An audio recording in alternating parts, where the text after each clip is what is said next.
Hammaga salom. Bugun kunni bo'yi o'zim anchadan beri qilmoqchi bo'lgan ishimni orqasidan yurdim.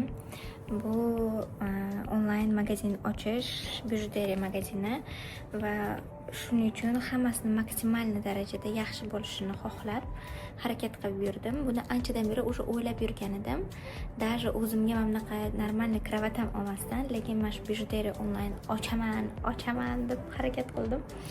Inshaalloh yaxshi bo'lsin. Bugun tovarlarimni oldim va har bitta klientga agar yaxshi normalniy покупка bo'lsa, sovg'a qilaman deb sovg'alar ham olganman. Sovg'alarimni ko'rsanglar.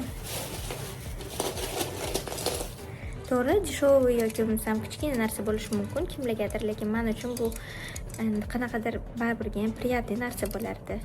Shunaqa narsalar kichkina oldim. Keyin вот такие резиночки. Agar ko'proq mendan narsa olsanglar, boshqa sovg'achalar qilib beraman har bitta odamga. Hali brendning nomi va plus upakovkasi. Upakovkalar hammasini qilaman. Bu naверное birinchi yozgan videom bo'ladi, lekin rosa charchadim. Xudo xolasa zo'r bo'lib ketadi degan umiddaman.